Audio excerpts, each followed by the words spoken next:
నమస్తే,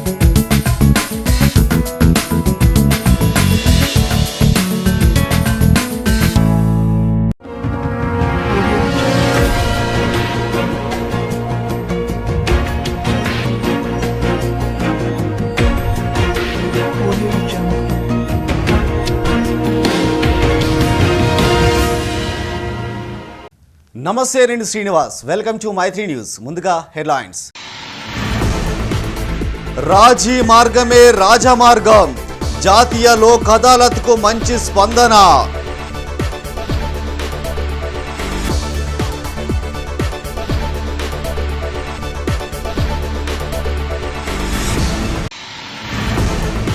చిన్నారులకు ఉచిత గుండె ఆపరేషన్లు, ప్రతిమ హీలింగ్ లిటిల్ ఫౌండేషన్ల ఉదారత.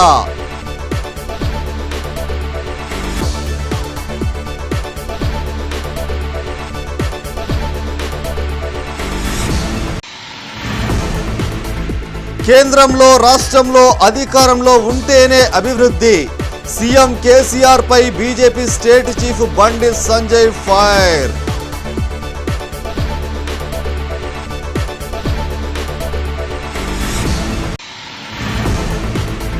నీరుగారుతున్న లక్ష్యం, ఐటీ టవర్లో కంపెనీల స్థాపనకు వెనుకంజ.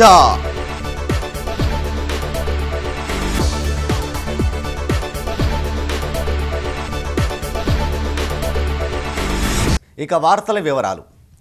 కేసుల సత్వర పరిష్కారం కోసం లోక్ అదాలత్లను సద్వినియోగం చేసుకోవాలని సూచించారు కరీంనగర్ జిల్లా ప్రధాన న్యాయమూర్తి ప్రియదర్శిని. ఉమ్మడి జిల్లాలో 81,156 కేసులున్నాయని, ఈ కేసుల పరిష్కారానికి జీవితకాలం సరిపోదన్నారు. రోజు రోజుకు పెరుగుతున్న నేరాలకు తోడు పెండింగ్ కేసులు భారంగా మారాయని తెలిపారు. రాజీ మార్గమే రాజమార్గమని భావించి లోక్ అదాలత్ ద్వారా కేసుల పరిష్కారానికి ముందుకు రావాలని కక్షిదారులకు సూచించారు. కరీంనగర్ జిల్లా కోర్టులో జాతీయ లోక్ అదాలత్ నిర్వహించారు. ఈ అదాలత్కు జిల్లా కలెక్టర్ కర్నన్ సిపి సత్యనారాయణ, జిల్లా ప్రధాన న్యాయమూర్తి ప్రియదర్శిని హాజరయ్యారు. ఈ సందర్భంగా జిల్లా న్యాయమూర్తి మాట్లాడుతూ ఉమ్మడి జిల్లాలో 30 న్యాయస్థానాల్లో 20 మంది మాత్రమే న్యాయమూర్తులున్నారని, కేసులు మాత్రం పెరిగిపోతున్నాయని ఆందోళన వ్యక్తం చేశారు. ఈ పరిస్థితుల్లో లోక్ అదాలత్ ద్వారా కేసుల పరిష్కారమే మార్గమని తెలిపారు. లోక్ అదాలత్ ద్వారా కేసుల పరిష్కారం వల్ల కలిగే వెసులుబాటును వివరించారు. ఎవ్రీ 2 months కి మనం జాతీయ లోక్ అదాలత్ నిర్వహిస్తూ ఉన్నాము. లాస్ట్ లోక్ అదాలత్లో 7,000 కేసెస్ని మనం డిస్పోజ్ ఆఫ్ చేశాము. అందులో పెండింగ్ కేసెస్ 1,000 కేసెస్ ఉన్నాయి. ఎన్ని కేసెస్ చేసినా ఇంకా పెండెన్సీ పెరుగుతూనే ఉంది. అంటే కొత్త కేసులు వస్తున్నాయి. ఎందుకు వస్తున్నాయండి? నేరాలు పెరగడం కానీ లేదా సివిల్ డిస్ప్యూట్స్ పెరగడం కానీ. వీటన్నిటికీ పరిష్కారమే ఈ లోక్ అదాలత్స్ నిర్వహించడం జరుగుతుంది. అయితే కక్షిదారులు ఒక్క విషయాన్ని గమనించుకోండి. మేము విస్తృతంగా ఈ విషయాన్ని ఇలాగ మేము లోక్ అదాలత్ నిర్వహిస్తున్నామని చెప్పి ప్రింట్ అండ్ ఎలక్ట్రానిక్ మీడియా ద్వారా కానీ లేదా మేము అక్కడ హోల్డింగ్స్ కూడా పెట్టడం జరిగింది. వాటి ద్వారా కానీ పబ్లిసిటీ ఇచ్చాం, వైడ్ పబ్లిసిటీ. ఎందుకంటే మీ కేసెస్ ఏమైనా కోర్టులో పెండింగ్ ఉన్నా లేదా ప్రీ లిటిగేషన్ కేసెస్ అంటే కోర్టుకు వెళ్ళకముందు మాకు కొన్ని కంప్లైంట్స్ వస్తుంటాయి రాతపూర్వకంగా. అలాంటి కేసెస్ కానీ అవన్నీ కూడా లోక్ అదాలత్లో పరిష్కరిస్తాము రండి అని చెప్పేసి చెప్పడం జరుగుతుంది. మీరు మేము ఎందుకు తగ్గాలి అని చెప్పేసి కూర్చున్నారనుకోండి, కేసెస్ పరిష్కారం కాకుండా ఇయర్స్ టుగెదర్ సంవత్సరాల తరబడి ఆ కేసు పరిష్కారానికి టైం పడుతుంది. ఇందాక కలెక్టర్ గారు అడుగుతారు సివిల్ కేసెస్ ఎందుకు పరిష్కారం అవ్వట్లేదని. ఎందుకంటే మేము ఎక్కువగా క్రిమినల్ కేసెసే పరిష్కరిస్తున్నాం లోక్ అదాలత్లో. సివిల్ కేసెస్ వచ్చేటప్పటికెల్లా ఎవరైతే కేసు వేస్తారో ఆ వ్యక్తి చనిపోతాడు ఆ కేసు అయ్యేటప్పటికి. ఎందుకంటే ద లెంతీ ప్రొసీజర్ దానికి. చనిపోగానే వాళ్ళ పిల్లలు వాళ్ళు చూసేది దాని ఫలితాలు. ఆ ఫలాల్ని తీసుకునేది ఎవరు? వేసిన వ్యక్తి బ్రతికుండగా ఆ ఫలాన్ని అందుకోలేకపోతున్నాడు. ఎందుకంటే డిలే అవ్వడం వల్ల. ఈ డిలే కారణం ఎవరు చెప్పండి? మీరు కూడా ఆలోచించండి. ఈ లోక్ అదాలత్స్ నిర్వహించేటప్పుడు మీరు వాటిని సద్వినియోగపరుచుకుంటేనే ఈ పెండెన్సీ అనేది తగ్గుతుంది. ఎక్కువగా సివిల్ కేసులు దీర్ఘకాలికంగా పెండింగ్లో ఉంటున్నాయని ఆవేదన వ్యక్తం చేశారు. కరీంనగర్ జిల్లా కలెక్టర్ కర్నన్ కక్షిదారులతో పాటు న్యాయవాదులు పరిష్కారానికి చొరవ చూపాలని సూచించారు. సిపి సత్యనారాయణ పలు అంశాలపై కక్షిదారులకు సూచనలు చేశారు. ఈ లోక్ అదాలత్లో పెద్ద సంఖ్యలో కక్షిదారులు పాల్గొని కేసులు పరిష్కరించుకున్నారు. ఒకరికి ఫేవర్గా వస్తుంది, ఒకరికి నాట్ ఫేవర్గా వస్తుంది. మళ్ళీ వారు అప్పీల్కి వెళ్తారు. అప్పీల్ నుంచి మళ్ళీ హైకోర్టుకి వెళ్ళడం, హైకోర్టు నుంచి మళ్ళీ సుప్రీంకోర్టు, నెవర్ ఎండింగ్ అయిపోతుంది. ఎంటైర్ లైఫ్లో ఒక కేసు జరుగుతుంది.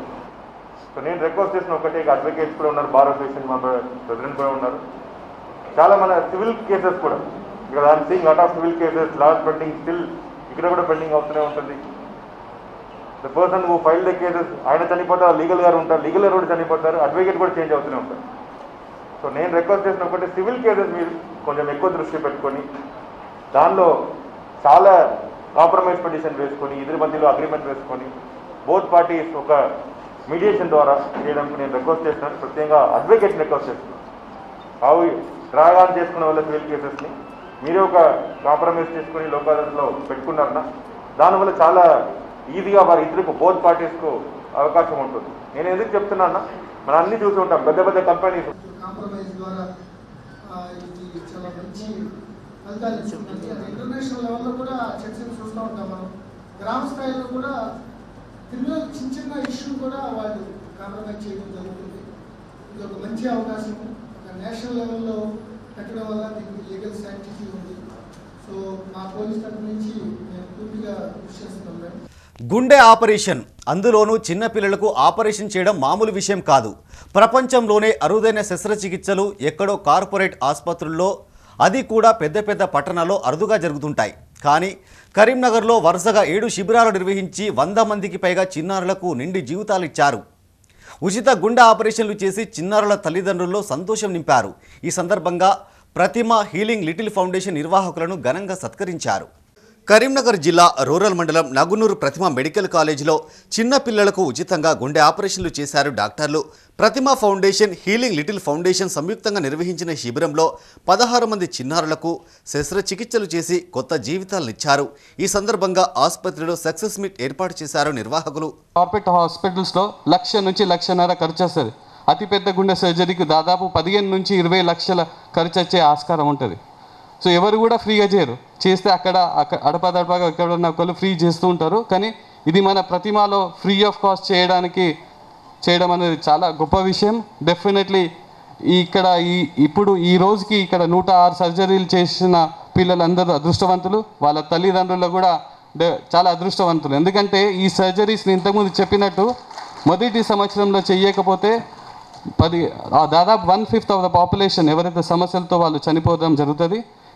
సక్సెస్ఫుల్గా సర్జరీ చేసినందుకు వాళ్ళ లైఫ్ని, వాళ్ళ క్వాలిటీ ఆఫ్ లైఫ్ని మనం పెంచగలుగుతున్నాం. సో మీరు అందరు అనుకోవచ్చు, ఈ క్యాంప్ ఎట్లా సాధ్యమైంది సార్, ఇంత ఖర్చుతో మీరు అన్నట్టు ఇంతకుముందు 1,00,000 నుంచి 5 లక్షల నుంచి 15 లక్షల దాకా ఖర్చు వస్తుంది సార్, ఇదంతా ఎవరు భరిస్తున్నారని. ఎస్, సమాజంలో మంచి వాళ్ళు కూడా ఉంటారు, ఫౌండేషన్స్ కూడా ఉంటాయి. అలాంటి ఒక పెద్ద foundation healing little heart foundation అనే యూకే టీమ్ వాళ్ళొకటైతే, మన ఓన్ తెలంగాణలో మన ప్రతిమ ఫౌండేషన్ కూడా ముందుంది ఈ నడవల్లో. సో ఇది ఐడియా. సో నగరాలనే జరుగుతుంది. ప్రతిమలో ఏ విధంగా వచ్చింది కాన్సెప్ట్ అనేది దానికి డెఫినెట్లీ దీనికి ఒక బ్యాక్లో ఒక లీడర్ ఉండాల్సిందే. డెఫినెట్లీ లీడర్ అనేది ఎందుకంటున్నానంటే మనకు సమాజం గురించి అవగాహన కూడా తెలియాలి. సమాజంలో ఉన్న ప్రజలకు సమస్యలు ఏంటిది, వాళ్ళ స్థితిగతులు ఏంటి అని తెలిసిన ఒక వ్యక్తి అయితేనే దీన్ని అర్థం చేసుకోగలుగుతారు. అలాంటి వ్యక్తి ఒకడే మన బోయిన్పల్లి వినోద్ కుమార్ సార్. డెఫినెట్లీ వారు ఇక్కడ ఈరోజు 106 మంది సర్జరీ జరుగుతున్నాయి అంటే వారి మూలాననే ఇక్కడ జరుగుతున్నాయి. వెళ్తారా మా దగ్గర అని వారితో మాట్లాడడం జరిగింది. అప్పుడు వెంటనే రమణ సార్తో 2016లో కనెక్ట్ కావడం జరిగింది, వారితో మాట్లాడడం జరిగింది. వెంటనే రమణ, ఎందుకన్నా నేను డెఫినెట్లీ చేస్తా, నేను పుట్టిన గడ్డ కరీంనగర్ తెలంగాణలో, ఎందుకు చేయను అనే. If I'm not wrong sir. Healing little foundation నిర్వాహకులు doctor Ramana Dannapaneni, Pratima foundation chairman శ్రీనివాసరావుతో పాటు planning board vice chairman Boinapally Vinod Kumar ప్రత్యేక చొరవతో 7 శిబిరాలు సక్సెస్ చేశారు. 2016 నుండి ఇప్పటి వరకు 106 చిన్నపిల్లల సర్జరీలు పూర్తి చేసి రికార్డు సాధించారు. సుమారు 20 లక్షల చొప్పున ఖర్చయ్యే ఆ ఆపరేషన్లు ఉచితంగా నిర్వహించి చిన్నారులకు జీవం పోయడం పట్ల సర్వత్రా హర్షం వ్యక్తమవుతుంది. చిన్నపిల్లల హార్ట్ సర్జరీ అంటే హైదరాబాద్, చిన్నపిల్లల హార్ట్ సర్జరీ అంటే 4-5 లక్షల రూపాయలు అవుతాయి. ఎంతమంది పే చేయగలరు? అవి డైలీ ఇన్కమ్ ఎంతమందికి ఉంటుంది? సో దానివల్ల ఏంటంటే చాలామంది హార్ట్ సర్జరీ చేయించలేకపోతున్నారు, చాలామంది చనిపోతున్నారు. గుండె జబ్బు ఉన్న వాళ్ళల్లో చాలా చిన్న శాతం వరకే ఇక్కడికి వచ్చారు. ఆ చిన్న శాతమే మనం చూస్తున్నాం. ఇక్కడికి రాలేక, ఆపరేషన్ చేయించుకోలేక చనిపోతున్న వారు చాలామంది ఉన్నారు. ఆ సిచ్యువేషన్ని రివర్స్ చేయడం ఇన్ ఫ్యూచర్లో అన్నది మా మెయిన్ టార్గెట్. మీకు తెలుసు, పుట్టిన ప్రతి 100 మంది చిన్నపిల్లలలో ఒకరికి సీరియస్ గుండె జబ్బు ఉంటుంది. అదృష్టవశాత్తు ఇప్పుడు ముందే కనుక్కుంటున్నారు. మా హాస్పిటల్లో యూకేలో అయితే మేము చేస్తున్న ఆపరేషన్లో 20% ఆపరేషన్లు నెల రోజుల్లోనే చేస్తాం. ఎందుకంటే that's the best time to correct. ఇంకొక 40% ఆపరేషన్లు 1 ఇయర్లో చేస్తాం. ఎందుకంటే that's the best. Life save అవుతుంది, పిల్లలకి ఆరోగ్యం బాగుంటుంది, వాళ్ళు మిగతా పిల్లలతో లాగా పెరుగుతారు, ఆడుకుంటారు. సో అది పోతే ఇంకొక 40% మాత్రమే 1 ఇయర్ తర్వాత మాకు చేసే అవసరం ఉంటుంది. In every profession you are judged by how much wealth you accumulate or how much other things you accumulate, the materialistic things. But this is the greatest profession throughout the world. It is recognized from whether it is Greece or whether it is India or any other civilization. Everything recognizes the fact that what you can give back to the community or the society. So a doctor is judged by his or her commitment and service to the society and how many lives you have saved and how much suffering you have removed, and not by your earnings or anything else. And that is the greatest example is the team of Dr. Ramana. So please give again one more. Yeah. ఈ శిబిరంలో ప్రతిమ డాక్టర్లతో పాటు ఇతర దేశాలకు చెందిన డాక్టర్లు పాల్గొని సర్జరీలు చేశారు. ప్రపంచ స్థాయిలో నైపుణ్యం ఉన్న అరుదైన డాక్టర్లు చిన్నారుల గుండె ఆపరేషన్లో పాల్గొన్నారు. ఈ సందర్భంగా డాక్టర్లను ఘనంగా సత్కరించారు. సాంకేతిక కారణాల వల్ల 10 రోజుల పాటు త్రాగునీటి సరఫరాలో అంతరాయాలు ఏర్పడతాయని ప్రజలు సహకరించాలని కోరారు కరీంనగర్ మేయర్ సునీల్ రావు. ఎల్ఎండి నుండి ఫిల్టర్ బెడ్స్కు వెళ్లే రా వాటర్ పైప్లైన్ మరమ్మత్తు పనులు శరవేగంగా కొనసాగుతున్నాయని తెలిపారు. నీటిని పొదుపుగా వాడుకోవాలని సూచించారు. కరీంనగర్ ఎల్ఎండి నుండి ఫిల్టర్ బెడ్ వరకు సరఫరా అయ్యే పైప్లైన్ తుప్పుపట్టి చెడిపోవడంతో కొత్త పైప్లైన్ నిర్మాణాన్ని చేపట్టారు. ఈ మరమ్మత్తు పనులను అధికారులతో కలిసి మేయర్ సునీల్ రావు పరిశీలించారు. పనుల పురోగతిని అడిగి తెలుసుకున్న మేయర్ త్వరితగతిన పూర్తి చేసి నీటి సరఫరా చేయాలని ఆదేశించారు. వర్షాకాలంలో భారీ వర్షాలకు పైప్లైన్ కొట్టుకుపోవడంతో కొత్త పైప్లైన్ నిర్మాణం చేపడుతున్నట్లు తెలిపారు. 10 రోజుల్లో పనులు పూర్తి చేసి నగర ప్రజలకు పూర్తి స్థాయిలో తాగునీరు అందిస్తామన్నారు.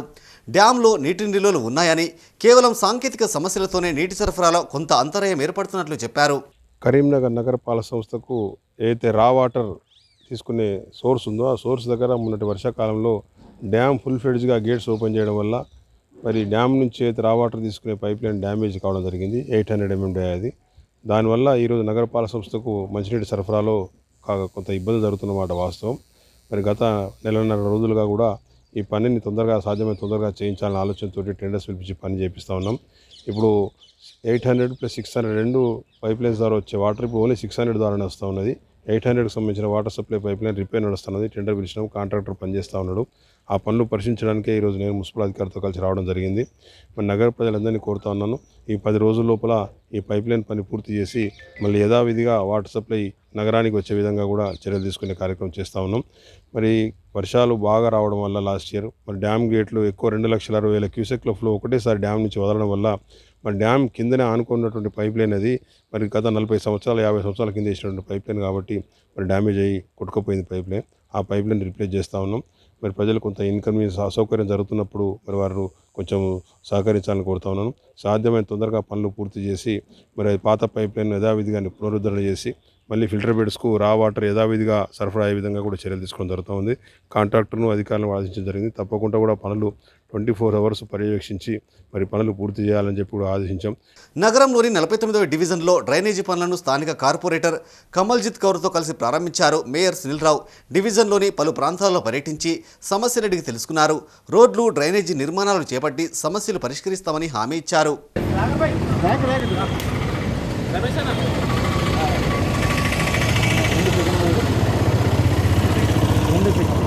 డివిజన్ నెంబర్ 49లో మరి కార్పొరేటర్ కమల్జిత్ కౌర్ సోహన్ సింగ్ ఆధ్వర్యంలో మరి అక్కడ రూరల్ పోలీస్ స్టేషన్ రోడ్లో మరి అభివృద్ధి కార్యక్రమాలు ప్రారంభించడం జరిగింది. కరీంనగర్ జిల్లా రామడుగు మండలం వెదిరెలో శ్రీ వెంకటేశ్వర స్వామి 50వ వార్షిక బ్రహ్మోత్సవాలు ప్రారంభమయ్యాయి. ఈ నెల 14 వరకు ఈ వేడుకలు కొనసాగనున్నాయి. భక్తులు పెద్ద సంఖ్యలో వచ్చి మొక్కులు చెల్లించుకుంటున్నారు. చివరి రోజు కళ్యాణ వేడుక అత్యంత ఘనంగా నిర్వహిస్తామని నిర్వాహకులు తెలిపారు. రామడుగు మండలం వెదిరిలో శ్రీ వెంకటేశ్వర స్వామి ఆలయంలో 50వ వార్షిక అధ్యయన వేడుకలు ప్రారంభమయ్యాయి. తొలి రోజు శనివారం విశేష అభిషేకం, పుష్పార్చన, సాయంత్రం అధ్యయనోత్సవాలు, ఆరాధన కార్యక్రమాలు నిర్వహించారు. ఆదివారం సహస్ర నామార్చన, పూర్ణ శరణాగతి, సుదర్శన హవనం, పూర్ణాహుతి కార్యక్రమాలు. సోమవారం చివరి రోజు స్వామివారి కళ్యాణ మహోత్సవం అత్యంత వైభవంగా నిర్వహించనున్నట్లు అర్చకులు సీతాచార్యులు తెలిపారు. గ్రామం నుండే కాకుండా చుట్టూ ఉన్న గ్రామాల నుండి భక్తులు పెద్ద సంఖ్యలో వచ్చి మొక్కులు చెల్లించుకుంటున్నారని చెప్పారు.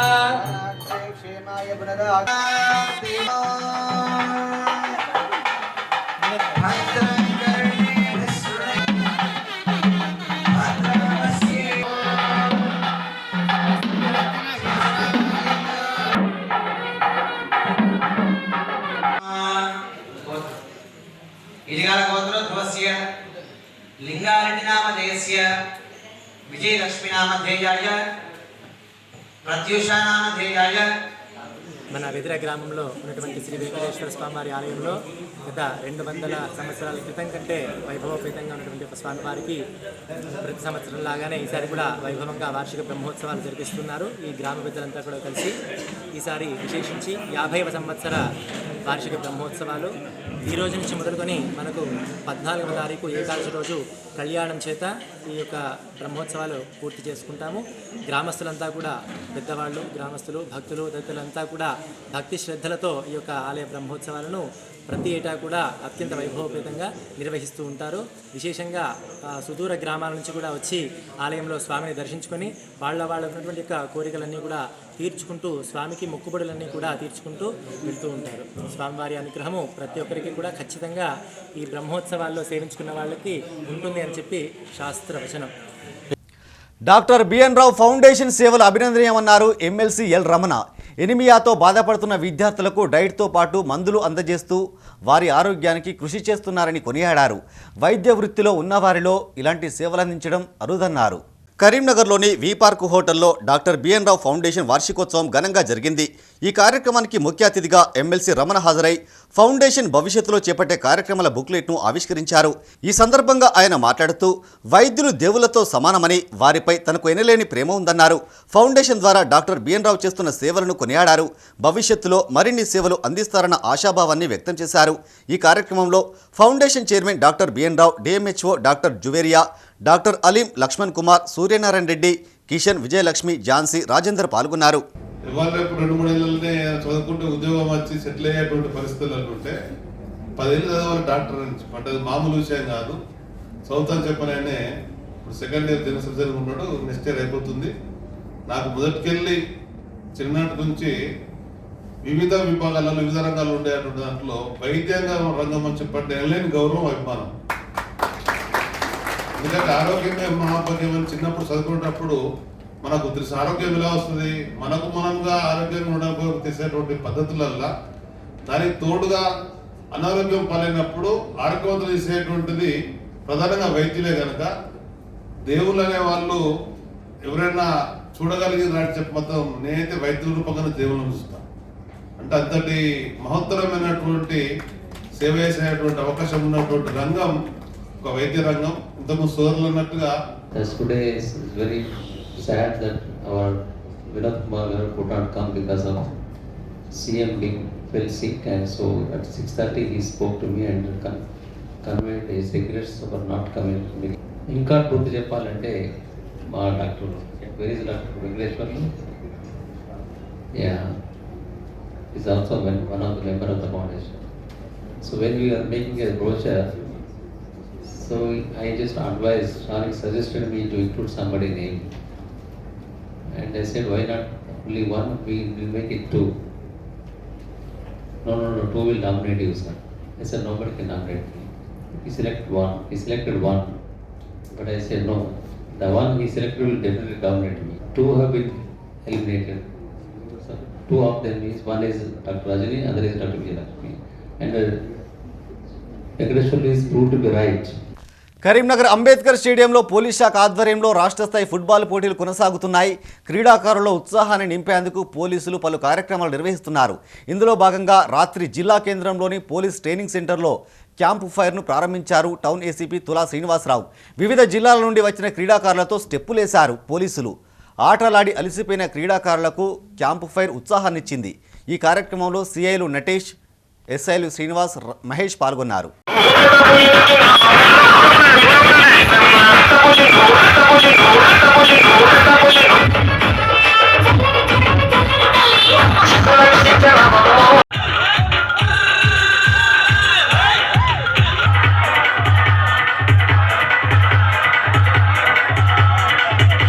కరీంనగర్లో ఏర్పాటు చేసిన చేనేత వస్త్ర ప్రదర్శనకు మంచి స్పందన వస్తుంది.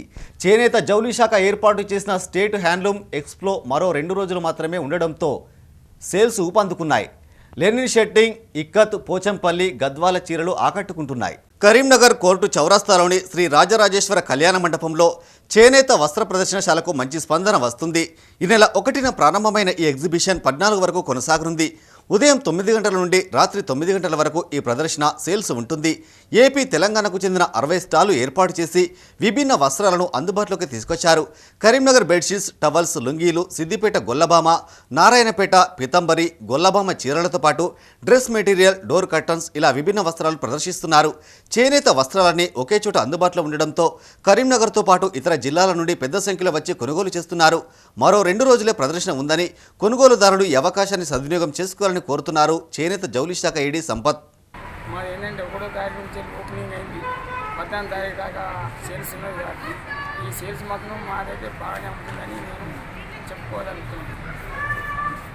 రోజుకు 10,000 అమ్ముతున్నాను. కరీంనగర్ ఐటీ టవర్లో ఉద్యోగ కల్పన లక్ష్యం నెరవేరడం లేదు. 3,000 మందికి అవకాశం ఉన్న 210 మందికి మాత్రమే ఉద్యోగాలు వచ్చాయి. కంపెనీలు రాకపోవడమే ఇందుకు కారణం. అద్దెల కన్నా మెయింటెనెన్స్, విద్యుత్, ఇంటర్నెట్ ఛార్జీలు భారంగా మారడంతో స్టార్టప్ కంపెనీలు నెలకొల్పేందుకు ముందుకు రావడం లేదు. ప్రభుత్వ రాయితీలు ఇవ్వకపోవడంతో ఇక్కడ సాఫ్ట్వేర్ కంపెనీలు నెలకొల్పేందుకు ప్రతినిధులు ముందుకు రావడం లేదు. వీటిపై రాష్ట్ర ఐటీ పరిశ్రమల శాఖ మంత్రి దృష్టి సారించాలని కంపెనీల ప్రతినిధులు, నిరుద్యోగ యువత కోరుతుంది. బెంగుళూరు, చెన్నై, హైదరాబాద్ లాంటి నగరాలకు వలస వెళ్లకుండా జిల్లాలోనే ఉద్యోగ కల్పనకు టీఆర్ఎస్ సర్కారు శ్రీకారం చుట్టింది. ఇందులో భాగంగా వరంగల్, నిజామాబాద్, ఖమ్మం తర్వాత కరీంనగర్ ఐటీ టవర్ను నిర్మించిన విషయం తెలిసిందే. 34 కోట్ల వ్యయంతో అన్ని హంగులతో నిర్మించిన ఈ ఐటీ టవర్ను 2020 జూలైలో రాష్ట్ర ఐటీ శాఖ మంత్రి కేటీఆర్ ప్రారంభించారు. ప్రారంభం రోజే పలువురు ప్రతినిధులు ఇక్కడ కంపెనీల ఏర్పాటుపై ఒప్పందం చేసుకున్నారు.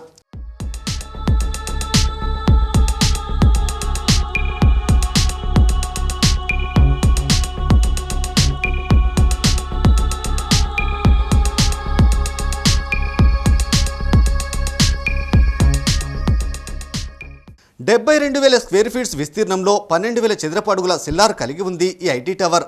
60,000 స్క్వేర్ ఫీట్ల విస్తీర్ణంలో కంపెనీలు నెలకొల్పే అవకాశం ఉంది. 3 షిఫ్టుల్లో 3,000 మందికి ఉద్యోగ అవకాశాలు కల్పించే లక్ష్యంతో ఈ టవర్ను నిర్మించారు. ఈ టవర్ను ప్రారంభించి 20 నెలలు గడుస్తున్నా 10 కంపెనీలు మాత్రమే వచ్చాయి. ఇందులో ప్రస్తుతం 210 మంది ఉద్యోగులే పనిచేస్తున్నారు.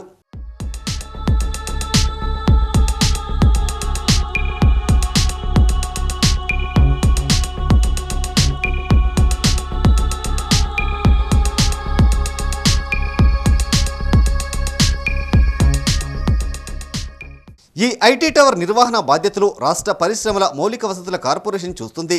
కంపెనీలకు అద్దె ఛార్జీలు మామూలుగానే ఉన్నా మెయింటెనెన్స్, ఇంటర్నెట్, విద్యుత్ ఛార్జీలు తడిసి మోపడవుతున్నాయి. ఇప్పటి వరకు 10 కంపెనీలకు కేటాయించిన 22,65,000 స్క్వేర్ ఫీట్ల విస్తీర్ణంలో ఏర్పాటు చేసిన 10 కంపెనీల అద్దె ఛార్జీలు నెలకు $2,80,845 వసూలు చేస్తున్నారు. మెయింటెనెన్స్ మాత్రం నెలకు $3,30,975 వసూలు చేస్తున్నారు. ఇంటర్నెట్ ఛార్జీలు 371 సీట్లకు నెలకు $90,000 పైగా చెల్లిస్తున్నారు కంపెనీ ప్రతినిధులు. విద్యుత్ ఛార్జీలు స్క్వేర్ ఫీట్ చొప్పున వసూలు చేస్తున్నారు. దీంతో 10 కంపెనీలకు నెలకు 4 లక్షలకు పైగా చెల్లిస్తున్నారు. 3,000 మందికి ఇక్కడ స్థానికంగా సాఫ్ట్వేర్ వివిధ కంపెనీలలో ఉపాధి కల్పిస్తామని లక్ష్యంగా దీన్ని ఏర్పాటు చేశారు. కానీ ఆచరణలో ఈ రోజుకి వచ్చేటప్పటికి అందులో ప్రస్తుతం 10 కంపెనీలు మాత్రమే పనిచేస్తున్నాయి. 271 మంది ఉపాధి పొందుతూ ఉన్నారు. అంటే 3,000కు 271కి ఆచరణకు సంబంధం లేకుండా ఉన్న పరిస్థితి ఉంది. దీనికి ప్రధానమైన కారణం ఏంటంటే ఐటీ కంపెనీలకు, సాఫ్ట్వేర్ కంపెనీలకు సంబంధించింది విపరీతమైన రకరకాల రూపేణ ఛార్జీలు వసూలు చేస్తున్నారు. ఒకవైపు ఏమో మేము ప్రోత్సాహాలు అందిస్తాము, రాయితీలు ఇస్తాము స్టార్టప్ కంపెనీలకు కానీ, లేకుంటే ఇటువంటి 2 టైర్ సిటీలు, కరీంనగర్ లాంటి సిటీలలో పెట్టే సాఫ్ట్వేర్ కంపెనీలకు మేము రకరకాల రాయితీలు ఇస్తామని చెప్పి దానికి భిన్నంగా వివిధ రూపాలలో ఛార్జీలు వసూలు చేస్తాం. ఐటీ టవర్లో రెంటల్ రీజనబుల్గానే ఉన్నప్పటికీ మెయింటెనెన్స్, విద్యుత్, ఇంటర్నెట్ ఛార్జీలు మోయలేని భారంగా మారినట్లు పలు కంపెనీల ప్రతినిధులు చర్చించుకుంటున్నారు. దీంతో ఇక్కడ నెలకొల్పేందుకు స్టార్టప్ కంపెనీలు ముందుకు రావడం లేదు.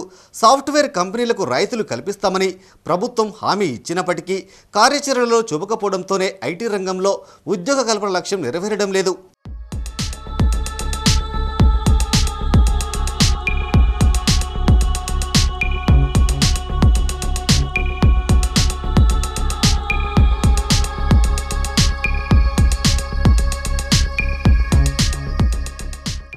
కరీంనగర్ ఉమ్మడి జిల్లాలో జేఎన్టీయూ, పలు ప్రైవేటు కాలేజీల్లో ప్రతి ఏడు వేలాది మంది కోర్సులు పూర్తి చేసుకుని సర్టిఫికెట్లు చేతపట్టుకుని ఉద్యోగాల కోసం ఎదురుచూస్తున్నారు. కొందరు ఇతర పట్టణాలు, దేశాలకు వలస వెళ్తుండగా వేలాది మంది నిరుద్యోగులు ఉద్యోగాలు రాక, ఇతర పనులు దొరకక దిక్కుతోచిన స్థితిలో ఉన్నారు. వారందరికీ పూర్తి స్థాయిలో ఉద్యోగ అవకాశాల కల్పన సాధ్యం కాకపోయినా కరీంనగర్ ఐటీ టవర్లో కంపెనీలకు ప్రోత్సాహం, రాయితీలు కల్పిస్తే ప్రస్తుతం అవకాశం ఉన్న 3,000 మంది నిరుద్యోగులకు ఉద్యోగ అవకాశాలు లభిస్తాయి. ఆ దిశగా ప్రభుత్వం, రాష్ట్ర మంత్రి కేటీఆర్ చొరవ చూపాలని నిరుద్యోగ యువత కోరుతుంది. కేంద్రంలో, రాష్ట్రంలో బీజేపీ అధికారంలో ఉంటేనే అభివృద్ధి సాధ్యమన్నారు BJP state chief Bandi Sanjay. 2 ఏళ్ల కాలంలో అనేక పోరాటాలు చేసి జైలు జీవితాన్ని అనుభవించామని గుర్తు చేశారు. వచ్చే సాధారణ ఎన్నికల్లో కేంద్రంలో, రాష్ట్రంలో బీజేపీ అధికారంలోకి వస్తుందన్న ధీమా వ్యక్తం చేశారు బండి సంజయ్. బీజేపీ స్టేట్ చీఫ్గా 2 ఏళ్లు పూర్తి చేసుకున్న సందర్భంగా ఆ పార్టీ నాయకులు బండి సంజయ్ని ఘనంగా సత్కరించారు. ఈ సందర్భంగా ఎంపీ కార్యాలయంలో ఆయన మాట్లాడుతూ 4 రాష్ట్రాల ఫలితాలు రాష్ట్రంలో ప్రతిబింబిస్తాయన్నారు. 2 ఏళ్ల కాలంలో పోడు భూములు, నిరుద్యోగ సమస్య, రైతాంగ సమస్యలు, 317 జీవోపై చేసిన పోరాటాలను గుర్తు చేశారు. ప్రజా వ్యతిరేక విధానాలపై తమ కార్యకర్తలు ఆందోళనలు చేస్తే అనేక కేసులు పెట్టారని, రౌడీ షీట్లు ఓపెన్ చేశారని ఆందోళన వ్యక్తం చేశారు. ఉక్రెయిన్లో తెలంగాణ విద్యార్థులు తీవ్ర ఇబ్బందులు పడుతుంటే కనీసం కుటుంబాలకు సీఎం బాసటగా నిలవలేకపోయారన్నారు. వచ్చే ఎన్నికల్లో టీఆర్ఎస్ను ఓడించి బీజేపీని అధికారంలోకి తీసుకొచ్చేందుకు ప్రజలు సిద్ధంగా ఉన్నారన్నారు. ఈ సమావేశంలో బీజేపీ జిల్లా అధ్యక్షులు గంగాడి కృష్ణారెడ్డి, రాష్ట్ర అధికార ప్రతినిధి కీర్తిరెడ్డి, నాయకులు జగదీశ్వర్, శివరామకృష్ణ, రామ్గోపాల్ రెడ్డి, శ్రీనివాస్, లక్ష్మీనారాయణ, కార్పొరేటర్లు పాల్గొన్నారు. ఈ దేశంలో ఒక అదృష్టంగా భావించినటువంటి యువకులు, కార్యకర్తలు ఇలా పార్టీని ఆ విధంగా భావిస్తూ ఉంటారు. ఒక సిద్ధాంతం కోసం, ఒక కమిట్మెంట్తో పనిచేసిన కార్యకర్తలు భారతీయ జనతా పార్టీ కార్యకర్తలకు ఎక్కడో స్వార్థం ఉండదు. ఇక్కడ సొంతగా నేనేదో అని చెప్పి భారతీయ జనతా పార్టీ కార్యకర్తలకు అసలు ఉండదు. కేవలం సిద్ధాంతం కోసం, జెండా కోసం, మోడీ గారి నాయకత్వంలో పార్టీని తెలంగాణ రాష్ట్రంలో ఎట్టి పరిస్థితుల్లో అధికారంలోకి తీసుకురావడమే లక్ష్యంగా పనిచేసే కార్యకర్తలే భారతీయ జనతా పార్టీ కార్యకర్తలు. నేను అనేక దెబ్బలు తిన్నాం, లాఠీ దెబ్బలు తిన్నాం, జైలుకు పోయారు, గాయాల పాలయ్యారు. కానీ ఈ పరిస్థితిలో 4 రాష్ట్రాల ఫలితాలు వచ్చిన తర్వాత, ఈ 4 రాష్ట్రాల్లో భారతీయ జనతా పార్టీ గెలిచిన తర్వాత అక్కడ కార్యకర్తలకు గెలిచిన తర్వాత న్యాయం జరుగుతున్న విషయాన్ని తెలంగాణలో కార్యకర్తలు గుర్తించాల్సిన అవసరం ఉంది. Blind employees association Janahita welfare society ఆధ్వర్యంలో హైదరాబాద్ రవీంద్ర భారతిలో ఉమెన్స్ డే సెలబ్రేషన్ నిర్వహించారు. Society founder Uma Maheshwari Reddy. ఈ సమావేశానికి ప్రముఖ వ్యాపారవేత్త జమున, ఈటల రాజేందర్తో పాటు పలువురు ప్రముఖులు హాజరయ్యారు. ఈ సందర్భంగా సొసైటీ ప్రతినిధులు అందులకు అందిస్తున్న సేవలను కొనియాడారు. భవిష్యత్తులో మరిన్ని సేవా కార్యక్రమాలు నిర్వహిస్తారన్న ఆశాభావం వ్యక్తం చేశారు. ఇలాంటి దృక్పథం లేకుండా ఎప్పుడైతే కొడుకైనా బిడ్డైనా ఇద్దరు ఒక 2 కళ్ళ లాంటి వాళ్ళని తల్లులు ఎప్పుడైతే గమనిస్తారో, ఎప్పుడైతే ఆలోచిస్తారో అప్పుడే సమాజం బాగుపడుతుంది, అప్పుడే మహిళా సాధికారత పుడుతుంది. ఎప్పుడైతే ఇలాంటిది ఇంకా మారనప్పుడు ఎన్ని చట్టాలు వచ్చినా కూడా ఈ సమాజం మారదు. ఇంకొకటి, నేను విలేజ్లలో తిరుగుతున్నప్పుడు భార్య భర్తలు ఇద్దరు వ్యవసాయం చేస్తుంటారు. భర్త కంటే ఎక్కువ భార్యలే వ్యవసాయంలో ఇన్వాల్వ్ అయి ఉంటారు. కరీంనగర్ జిల్లా కొత్తపల్లి పట్టణంలోని రెడీమేడ్ గార్మెంట్ ఇండస్ట్రీని సందర్శించారు ఎమ్మెల్సీ ఎల్ రమణ. స్థానిక మున్సిపల్ చైర్మన్ రుద్రరాజు ఆహ్వానం మేరకు తేనీటి విందుకు వచ్చిన ఎమ్మెల్సీ రమణ 12వ వార్డు కౌన్సిలర్ వేముల కవిత చంద్రశేఖర్ గార్మెంట్ను సందర్శించి వివరాలు అడిగి తెలుసుకున్నారు. ఇందులో 9వ ward councillor Swargam Vajradevi Narsaiah, municipal commissioner Katla Venumadhav, Ramadugu మాజీ ఎంపీపీ తౌటో మురళి, పలువురు గార్మెంట్ ఇండస్ట్రీ యజమానులు పాల్గొన్నారు.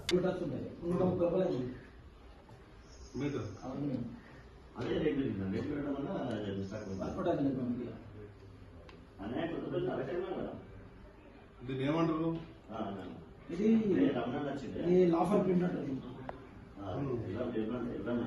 ఇప్పుడు మూమెంట్ ఇదే ఉంది, దీన్ని ఇదే మూమెంట్ ఉంది బాగా. కార్బన్ అని కార్బన్ ఉంటుంది, బాగా బాగుంటుంది. మన దగ్గర మ్యానుఫ్యాక్చరింగ్ డెవలప్మెంట్ కాకపోవడానికి రీజన్ ఏంటంటే బెంగళూరు ఎందుకు వెళ్తుందంటే బెంగళూరులో స్టిచ్చింగ్ బాగుంటుంది, అక్కడ కెమికల్ బాగుంటుంది, ప్లస్ వాటర్ బాగుంటుంది. వాషింగ్ బులెటిన్ ముగించే ముందు హెడ్లైన్స్ మరోసారి. రాజీ మార్గమే రాజమార్గం, జాతీయ లోక్ అదాలత్కు మంచి స్పందన.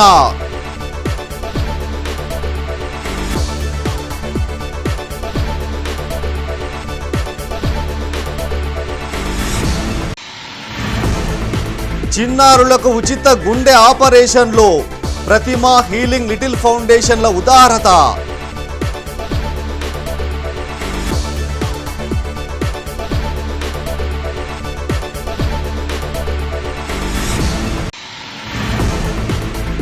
కేంద్రంలో రాష్ట్రంలో అధికారంలో ఉంటేనే అభివృద్ధి, సీఎం కేసీఆర్ పై BJP state chief Bandi Sanjay fire.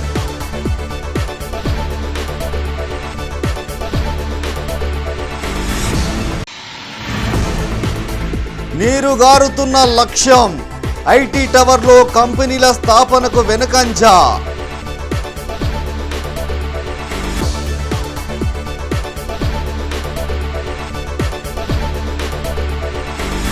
ఇవి బులెటిన్ విశేషాలు. మరింత తాజా సమాచారం కోసం చూస్తూనే ఉండండి మైత్రి న్యూస్. మేము లోకల్ మాడ్డా కరీంనగర్. Sign off Srinivas.